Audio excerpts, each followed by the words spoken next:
দেখ কত নম্বর অঙ্ক করাবো পিডিএফ এর, দেখ পিডিএফ এর সাম নাম্বার 20, তাই তো? পিডিএফ এর সাম নাম্বার 20, যেটা কিনা আগের বছর পরীক্ষায় এসেছিল, ঠিক আছে? আগের বছর এসেছিল পরীক্ষায় 2022 এর জেনারেলে এসেছিল অঙ্কটা। দেখ কি বলছে, বলছে from the following information determine the অ্যাসেসেবল value. আগের দিন শিখেছি অ্যাসেসেবল ভ্যালু কি করে বের করতে হয়, মনে আছে তো? অ্যাসেসেবল ভ্যালু বের করার নিয়ম কি শিখেছিলাম? এফওবি, এফওবির সাথে দুটো জিনিস যোগ করতে হয়, কি কি? একটা ট্রান্সপোর্টেশন, সে ট্রান্সপোর্টেশন এয়ারও হতে পারে, ঠিক আছে তো? আবার হ্যাঁ সি মানে শিপের মাধ্যমেও হতে পারে। তাহলে কি বললাম, এয়ারও হতে পারে আবার শিপের মাধ্যমেও হতে পারে, এটা একটা। আর একটা কি করতাম, ইন্স্যুরেন্স। ইন্স্যুরেন্স বলে না দিলে কত পার্সেন্ট হয়? 1.125% কার উপর? এফওবির উপর। আর ট্রান্সপোর্টেশন চার্জেস যদি এয়ারে হয়, এয়ারে হলে কি বলে জানো, এয়ারে হলে তোর যত টাকা খরচা পড়বে অ্যাকচুয়াল খরচা, আর এফওবি 20% হইতে পারে লোয়ার। ব্যাস হয়ে গেল, অঙ্ক শেষ। এইটুকুই তো অঙ্ক শেষ। দেখ এই অঙ্কে কিছু বলেনি, এইটুকুই অঙ্ক শেষ, অঙ্ক শেষ হয়ে গেছে। তো দেখ কি বলেছে কোশ্চেনটা পড়ছি, from the following information determine the অ্যাসেসেবল value for the purpose of custom act 1962। তার মানে কাস্টম অ্যাক্ট কোন আইনটা পড়ছি? 1962 এর কাস্টম অ্যাক্ট পড়ছি, ঠিক আছে তো? কি বের করতে বলছে? অনলি অ্যাসেসেবল ভ্যালু বের করতে বলছে। বলছে a machine is imported from USA. মেশিনটা কোথা থেকে ইম্পোর্ট করা হচ্ছে? ইউএসএ থেকে। এফওবি ভ্যালু কত বলেছে? এফওবি মানে ফ্রি অন বোর্ড বলেছিলাম, ফ্রি অন বোর্ড বলেছে $4000, $4000, ঠিক আছে তো? এফওবির value. Air freight $1000, air freight ওরা বলেছে $1000। এবার আমরা কি করব? এফওবি 20% করব, হুইচ ওভার ইজ লোয়ার করে দেবো। Design and development charges paid $115। তার মানে ডিজাইন এন্ড ডেভেলপমেন্ট চার্জেসটা এফওবির সাথে যোগ করতে হবে, ঠিক আছে তো? ডিজাইন এন্ড ডেভেলপমেন্ট চার্জেসটা কি করতে হবে? এফওবির সাথে যোগ করবি, যেটা বেরোবে সেটা হচ্ছে অরিজিনাল এফওবি, সেটা হচ্ছে অরিজিনাল এফওবি, ঠিক আছে তো? তাহলে হয়ে গেল। তারপর বলছে design and development charges paid in India, এই টাকা নেবো না, এটা নেব না। ইন্ডিয়াতে যে ডিজাইন এন্ড ডেভেলপমেন্ট চার্জেস হয়েছে সেটা আর নেওয়ার দরকার নেই, ঠিক আছে তো? আর বলছে ইন্স্যুরেন্স চার্জেস, বলছে বলছে ইন্স্যুরেন্স তো খরচা হয়েছে, কিন্তু কত খরচা হচ্ছে সেটা আমাকে জানা নেই। এক্সচেঞ্জ রেট বলেছে কত? CBIC central board indirect tax and customs কত বলেছে? 80 টাকা পার ইউএস ডলার, ঠিক আছে? তাহলে অঙ্কটা আরম্ভ কর। কিছু নেই অঙ্কটার মধ্যে, আগের বছর এসেছিল পরীক্ষা, জানিস তো? এই অঙ্কটা জেনারেলে দিয়েছিল, কত ছিল? এই অঙ্কটা করার জন্য 8 নাম্বার দিয়েছিল, এইটুকু জন্য 8 নাম্বার। ইনডাইরেক্ট ট্যাক্সের অঙ্ক খুব ছোট হয়, ইনডাইরেক্ট ট্যাক্স সে কাস্টম হোক বা ওই জিএসটির অঙ্ক হোক, ছোট হয়, অনেক নাম্বার পাওয়া যায়, ঠিক আছে তো? তাহলে কি লিখবো? লেখ, প্রথমে লেখ ক্যালকুলেশন অফ অ্যাসেসেবল ভ্যালু। ক্যালকুলেশন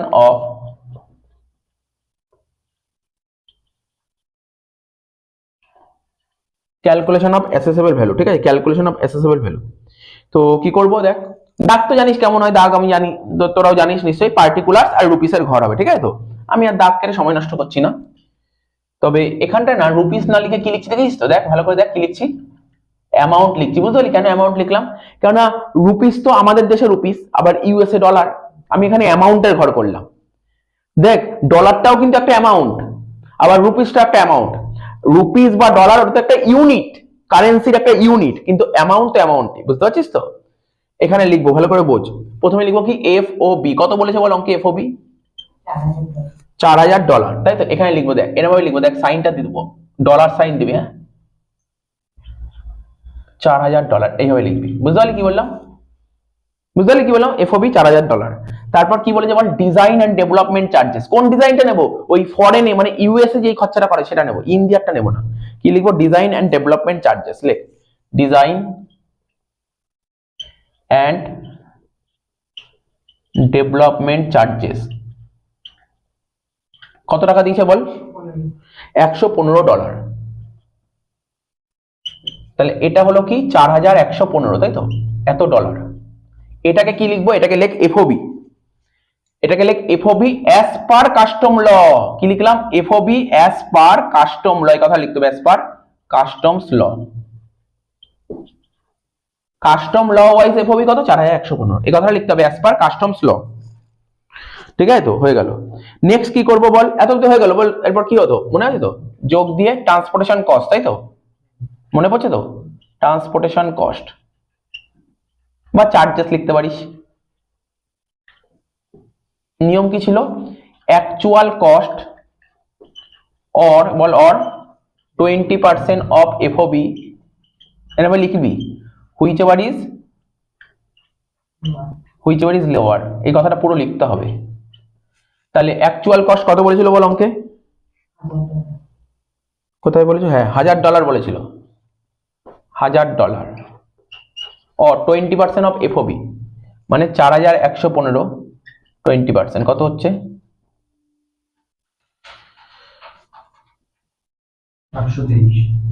1000 और 4115 20% কত হচ্ছে বল 4115 20% কত হচ্ছে বল 823 তাই তো তাহলে এই দুটোর মধ্যে ছোট কোনটা বল এই দুটোর ছোট কোনটা 823 তাহলে কত হলো $823 বুঝতে পারছিস এটা লাস্ট কি হবে ইন্স্যুরেন্স চার্জেস অঙ্ক শেষ হয়ে গেছে হ্যাঁ কত হবে ইন্স্যুরেন্স চার্জেস কি নিয়ম 1.125% কার উপর এফওবি এর উপর 4115 এর উপর 1.125% কত হচ্ছে দেখ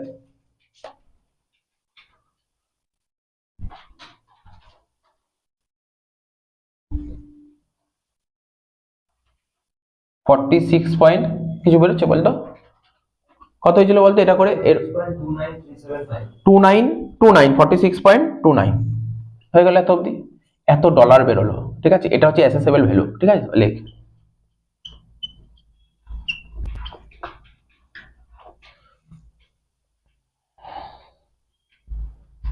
তাহলে অ্যাসেসেবল ভ্যালু কত ডলার বেরোলো বল করে দে বল কত বেরোচ্ছে করে বল কত বেরোচ্ছে যোগ করে বল কত বেরোচ্ছে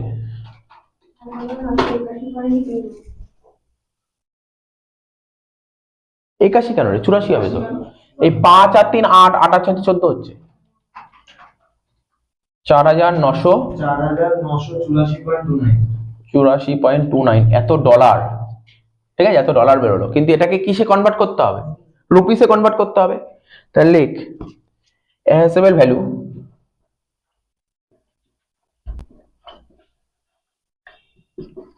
কত হবে এখানে লিখেছি 4984 ইনটু 80 করে দেয় অঙ্ক শেষ আচ্ছা 0.29 লিখলাম না 0.29 লিখতে হবে তো 0.29 কত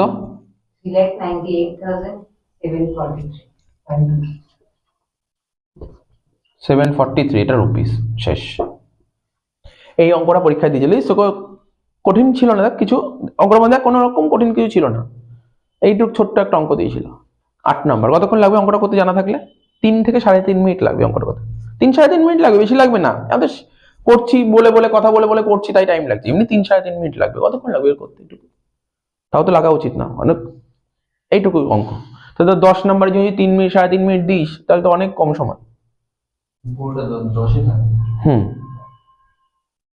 যদিও এই অঙ্কটা এটা এইটুকু করার জন্য 8 নাম্বার দিয়েছিল ঠিক আছে এর সঙ্গে একটা 2 নাম্বার দিয়েছিল থিওরি বলছে কাস্টম অ্যাক্ট ওয়াইজ কি বলে গুডস কাকে বলে নাকি দেখছি কি দিয়েছিল বলেছিল কাস্টম অ্যাক্ট ওয়াইজ গুডস কাকে বলে মানে গুডস তো তুই পড়েছিস জিএসটি তে গুডস পড়েছিস বিভিন্ন জায়গায় গুডস পড়েছিস বা তুই গুডস মানে দ্রব্য তুই লিখতে পারিস কাস্টম অ্যাক্টে গুডস কাকে বলে কাস্টম অ্যাক্ট ওয়াইজ গুডস কাকে বলে হ্যাঁ একদম আমি যে কাস্টম যে ফার্স্ট ভিডিও করেছি ওর মধ্যে লিখে দিয়ে 3-4টে লাইন ঠিক আছে এইগুলোকে গুডস বলা হয় ব্যাস হয়ে গেল ওইটুকুই লিখতে হবে বাইরে কিছু লিখতে হবে না থিওরি বেশি কিছু লিখতে হবে ওইটুকুই মানে এখানে ট্যাক্সের থিওরি বানালে হবে না লতে যা বলা আছে সেই কথাটাই তুলে ধরতে হবে বেশি কিছু লিখলে হবে না লতে যেটুকু বলা আছে সেইটুকু লিখতে হবে গুডস বুঝলি তো এখানে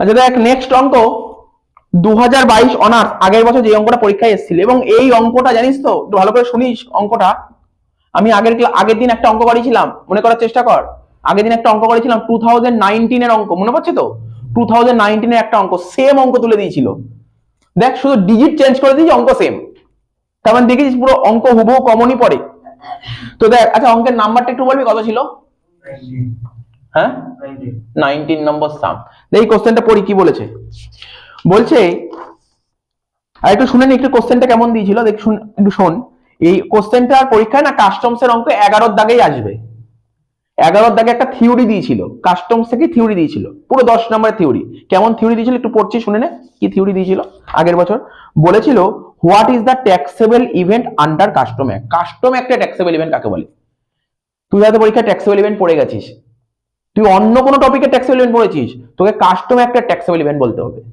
বুঝতে পারলি তো তারপর বলেছে কি নেক্সট কোশ্চেন বলেছিল define goods under custom act custom অ্যাক্টে গুডস কাকে বলে জেনে এলো এসেছিল কোশ্চেনটা আর কি কোশ্চেন দিয়েছিল, write a short note on safeguard duty. আগের দিন বলছিলাম সেফগার্ড ডিউটি, প্রোটেক্টিভ ডিউটি বলেছিলাম না, অ্যান্টি ডাম্পিং ডিউটি।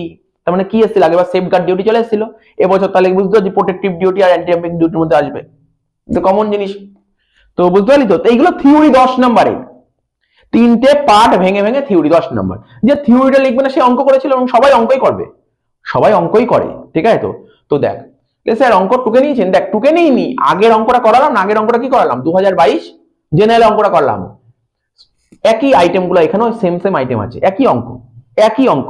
হ্যাঁ, জেনারেলে কি দিয়েছিল জানিস তো, জেনারেলের অঙ্কটা শুনে, জেনারেলের অঙ্কটা শুধু এত অবধি বের করতে বলছিল, অ্যাসেসেবল ভ্যালু, আর অনার্সে অ্যাসেসেবল ভ্যালু করো সঙ্গে কাস্টম ডিউটিও করো, ব্যাস হয়ে গেল, তো আর কিছু নেই।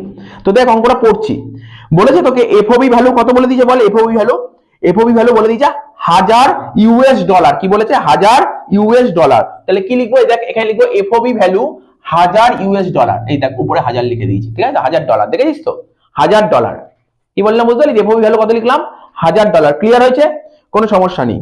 নেক্সট কি বলেছে বল, নেক্সট কি বলেছে, আমি কি বলেছিলাম, যদি ডিজাইন এন্ড ডেভেলপমেন্ট চার্জেস থাকে তাহলে নিবি, এই ডিজাইন এন্ড ডেভেলপমেন্ট চার্জেস কত বলেছে খোঁজ, ইউএসএ তে কত খরচা করেছিস 500 ডলার, তাহলে এখানে লিখ 500 ডলার, টোটাল কত হলো বল 1500 ডলার, কোনো ডাউট নাই নিশ্চয়ই এখানে।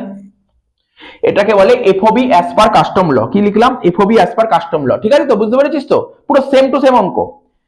তারপর কি বলেছিল স্যার, ইন্স্যুরেন্স বলেছিল 100 ডলার, ইন্স্যুরেন্স 100 ডলার, তাহলে ইন্স্যুরেন্স কত, দেখ ইন্স্যুরেন্স চার্জেস,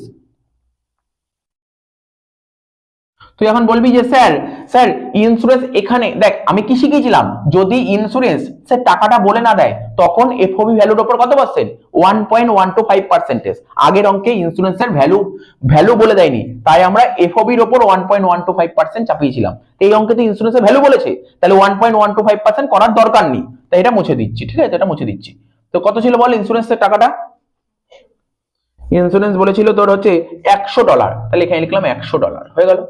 নেক্সট কি বলেছিল স্যার, ট্রান্সপোর্টেশন চার্জেস, ট্রান্সপোর্ট আমি কি বলেছিলাম, তুই শিপেও নিতে পারিস আবার ফ্লাইটেও নিতে পারিস, ঠিক আছে তো, তুই এখানে কিসে নিয়েছিস, তোর পরীক্ষায় কিসে বলবে জানিস তো, ফ্লাইটেই বলবে, ফ্লাইটেই বলবে, ফ্লাইটেই তো একটু নিয়ম মনে রাখতে হবে, শিপে তো কিছু নিয়মই মনে রাখতে হবে না, তাহলে কোনটা বলবে, ফ্লাইট বলবে না শিপ বলবে, শিপই বলবে, শিপে সরি ফ্লাইট বলবে, ফ্লাইটের রুল কি ছিল, এফওবি 20% আর actual whichever is lower, তাহলে বল অ্যাকচুয়াল খরচা কত বলেছে বল ইয়ারে 300 ডলার, 300 ডলার, এখানে লিখলাম 300 ডলার, আর 20% অফ এফওবি মানে 1500 20% কর, কত হচ্ছে বলতো, 1500 20% করলে কত হচ্ছে 300, তাহলে 300 300 আর 300 এর মধ্যে ছোট কোনটা, 300ই ছোট, 300ই ছোট, তাহলে এখানে লিখলাম 300, টোটাল কত হলো বল স্যার 1500 300 1800 আর 100 1900 ডলার, বোঝা গেল তো।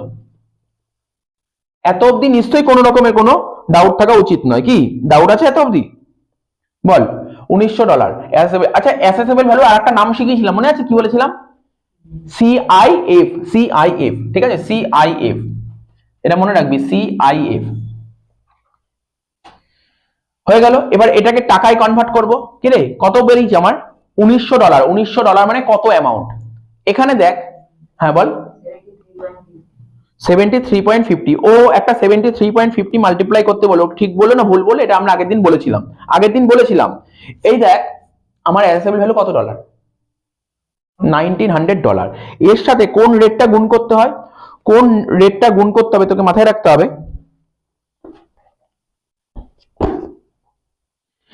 আমি একটা নোট বলে দিচ্ছি, এই নোটটা লিখে নে, আমিও লিখছি, চল নোটটা আমিও লিখছি, অঙ্কটা করতে তো বুঝতে পারছি কতটা জায়গা লাগবে, ধর মোটামুটি 3-4 লাইন লাগবে, জায়গা ছেড়ে দিয়ে একটা নোট লিখে রাখ, বেটার হবে, কেননা আমি এখন 73.50 নেব, কেন নেব এটা লিখে দিচ্ছি, বুঝতে পারলি তো, দুটো রেট দিয়েছিল তো, দুটো রেট দিয়েছিল, একটা 73.50 দিয়েছিল আর একটা 75.10 দিয়েছিল, কোন রেটটা নেব, দেখ একটা রেট কি বলেছে 28/9/21, 28/9/21 মানে যেদিন বিল হয়েছে, যেদিন বিল হয়েছে, ঠিক আছে, বিল অফ এন্ট্রি, আর একটা 10/10/21 কোনটা, যেই তারিখে মালটা ঢুকেছে, তাহলে কোন তারিখের রেটটা বসাতে হবে, আমি বলেছিলাম যেদিন বিল হয়, যেদিন বিল হয় সেটাই লিখবো, তাহলে লেখ bill of sorry rate of exchange, লেখ রেট অফ এক্সচেঞ্জ, লিখছিস তো, এটা লিখবি, হ্যাঁ rate of exchange, rate of exchange shall be considered, shall be considered as on the date, as on the date, ঠিক আছে, as on the date when first bill, when first bill of entry is filed, ঠিক আছে। কি বললাম বুঝেছিস তো? কি লেখা আছে বল, কি লেখা আছে রে। আর একটা জিনিস, পুরো এই চ্যাপ্টার শেষ হয়ে গেলে আমি ছোট্ট একটা ভিডিও 10 মিনিট একটা ভিডিও দেবো, এই চ্যাপ্টারটা পুরো শেষ হয়ে যাওয়ার পর ওই ভিডিওটা দেখবি। ওটা কখন দেখবি? যখন তোর মনে হবে যে না আমি কাস্টমসের রিভিশন করব, রিভিশন করব ছোট করে, স্যার এত এত পরীক্ষার আগে আমি এত কিছু অঙ্ক দেখে যাবই না, একটা 10 মিনিটের একটা ছোট্ট একটা জিনিস রিভাইজ করে যাব, পুরো একটা অঙ্কের মধ্যে ফুল রুল নিয়ে ডিসকাশন করবি, বুঝিস কি বললাম? যত ধর তোর পরীক্ষার আগে তোকে মাথায় রাখতে হবে কোনটা কোন রেট নেব, কার সঙ্গে কি যোগ করতে হবে, সব একটা রুলটা একটা জায়গায় লিখে দিয়েছি ছোট্ট করে, একদম ছোট করে, একদম 10 মিনিট, 10 মিনিট বা 8 মিনিটের একটা ছোট্ট একটা ভিডিও আছে, ওর মধ্যে ফুল ডিটেলসে ডিসকাশন করে দিয়েছি, বুঝিস? একটা ছোট্ট ভিডিও রিভিশনের জন্য, ওটা রিভিশনের জন্য, ঠিক আছে? আচ্ছা বল, এটা বুঝতে পারলি কি লিখেছি বল? রেট অফ এক্সচেঞ্জ, কোন রেটটা নেব, কোন এক্সচেঞ্জ রেটটা নেব, shall be considered as on the date of as on the date, সেই ডেটটা নেব when first bill of entry file, bill of entry যেদিন ফাইল হয়েছে সেইটা নিবি, সেই ডেটটা নিবি। তাহলে কি মাথায় রাখলি বল, কোন রেট নিতে হয়? বিল অফ এন্ট্রি যেদিন ফাইল হয়, তাহলে বিল অফ এন্ট্রি কোন দিন ফাইল হয়েছে বল? 28/9/21, ওই দিন রেট কি ছিল? 73.50। তাহলে এখানে করবি, এর সঙ্গে গুণ কর 1900 ইন্টু 73.50, কত হচ্ছে বল?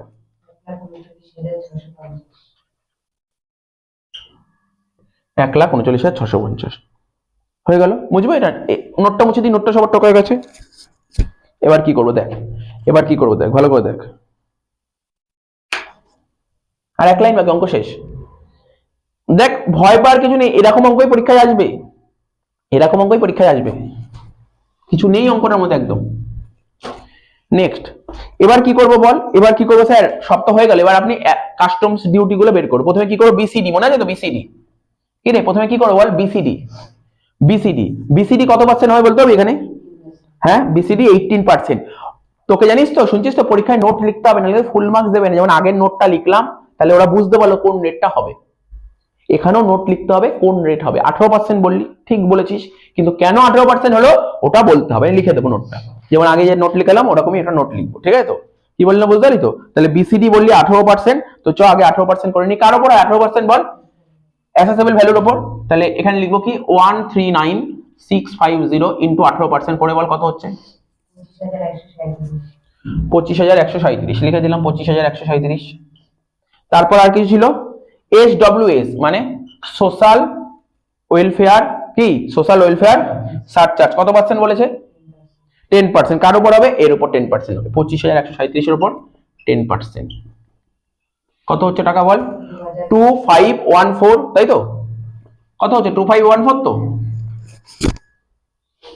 Next last line, last line কি বলেছে বল?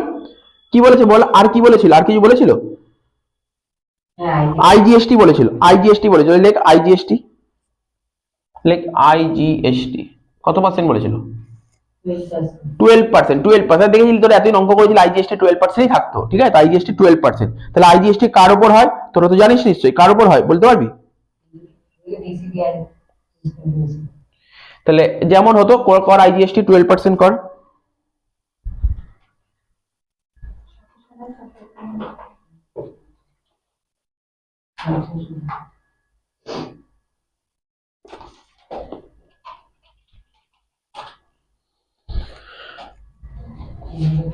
আইজিএসটি কার উপর হতো? এই যে এই টাকাটা অ্যাসেসেবল ভ্যালু কত ছিল বল? 1,39,650, তাই তো? তারপর বিসিডি 25,137 যোগ 2,514, এর উপর 12% হতো তো, মনে আছে তো? কর, করে দেখ কত হচ্ছে।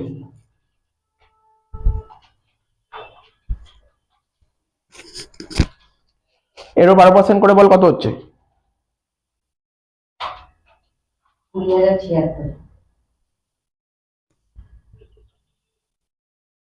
20,076। তাহলে বল টোটাল কাস্টম ডিউটি কত হচ্ছে?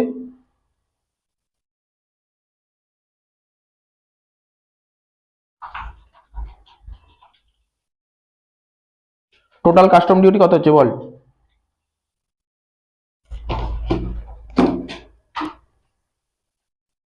আচ্ছা তোরা কিভাবে অঙ্কটা করেছিস একটু বলবি, বোর্ডের দিকে তাকা দেখি তোরা কিভাবে করি, এত অবধি করেছিলি তারপরে কি করেছিলি? দাগ টেনে আবার নতুন করে করছিস তাই তো, মানে ওর মধ্যে চলছে তাই তো। তাহলে আমরা আগের দিন একটা জিনিস শিখিয়েছিলাম, অ্যাসেসেবল ভ্যালুর সঙ্গে সমস্ত ডিউটি গুলো যোগ করলে একটা ভ্যালু বেরিয়েছিল, মনে পড়ছে তো? তাহলে এটাও তো করতে হবে, যেমন এটা কাটলাম না, এখানে রাখলাম, তাহলে আমি যখন করিসনি এর সাথে বিসিডি যোগ করবি, এসডব্লিউএস যোগ করবি আর আইজিএসটি যোগ করবি তাই তো। তিনটে যোগ করে যে টোটাল ভ্যালু বেরিয়েছে, কত বেরিয়েছে? 1,87,377। এটাকে কি বলে? Landed value. কি বললাম? বল ল্যান্ডেড ভ্যালু।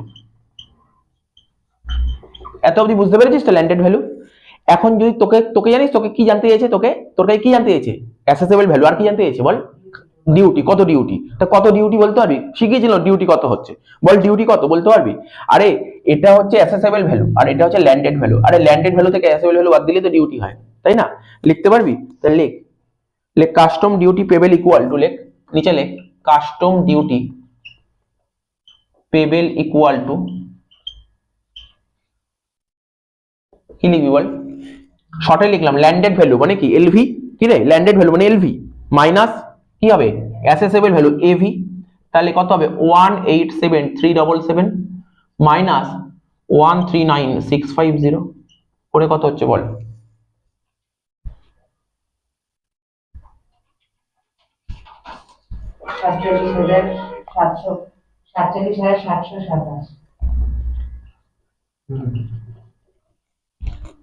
মিলে গেছে। তাহলে বুঝতে পারলি? দেখ আমি তোদের সামনে 2020 অনার্সের অঙ্কটা, সরি 2022 অনার্সেরটাও করালাম, 2022 জেনারেলটাও করিয়ে দিলাম, ঠিক আছে? আচ্ছা, যে নোট বাকি ছিল একটা নোট, লেখ রেট অফ বিসিডি, লেখ rate of BCD basic custom duty, ঠিক আছে তো? শ্যাল বি কনসিডার্ড, লেখ shall be considered, shall be considered of the date which falls later। কি বললাম? তুই দেখেছিস কি লিখলাম ডেটটা? বলছে তুই সেই বিসিডি ডেটটাকে নিবি যেই তারিখটা লেটার হয়েছে। লেটার বুঝিস? লেটার বলছে, আর্লিয়ার বলেনি কিন্তু, দুটো, একটা আর্লিয়ার একটা লেটার হয়, লেটার, ঠিক আছে তো? তাহলে কি হচ্ছে? একটা হচ্ছে ডেট অফ, লেখ date of entry inward, date of entry inward, B দিয়ে লেখ date of bill, date of bill of entry,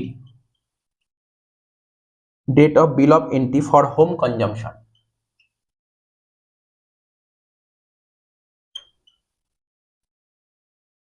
দুটোর মধ্যে যেটা আগে হবে, তাই তো? সরি পরে হবে, দুটোর মধ্যে যেটা পরে হবে লেটার। তাহলে এখানে বিলের এন্ট্রি করা হয়েছিল একটা তারিখে, ঠিক আছে তো? আর date of bill of entry for home consumption, একটা ছিল এন্ট্রি ইনওয়ার্ড আর একটা ছিল bill of entry for home consumption. তো দুটোর মধ্যে কোনটা পরে হচ্ছে? যেটা পরে হচ্ছে সেটা। তাহলে তুই দেখ এখানে ডেটটা লিখি, date of bill of entry, তাই তো? Date of bill of entry. তাহলে date of bill of entry date কত ছিল বল? 28/9/21, তাই তো? এটা ছিল 28/9/21, ঠিক আছে? আর কি ছিল? এন্ট্রি ইনওয়ার্ড কত ছিল বল? Entry inward 10/10/21। তাহলে কোনটা পরে হচ্ছে বল? কোনটা পরে হচ্ছে? 10/10/21। তাহলে 10/10/21 এর রেট কত ছিল দেখ? 10/10/21 এর রেট কত ছিল? 18%। এই জন্য 18% বুঝেছিস তো? এই নোটটা দিতে হবে। এই দেখ, এই যে দুটো নোট লিখলাম, দুটো নোট যদি তুই ভালো করে দিস তোকে ফুল মার্কস দেবে, নাম্বার কাটবে না। আর যদি নোট না দিস তাহলে তোর নাম্বার কাটবে, মানে বুঝতে পারছিস? 2 নাম্বার কেটে নিল, 8 এর মধ্যে 2 কেটে নিল, এরকম হতে পারে, ঠিক আছে? বা 10 এর মধ্যে 2 কেটে নিল। তো সেগুলো মাথায় রাখবে, নোট দিতে হবে তোকে।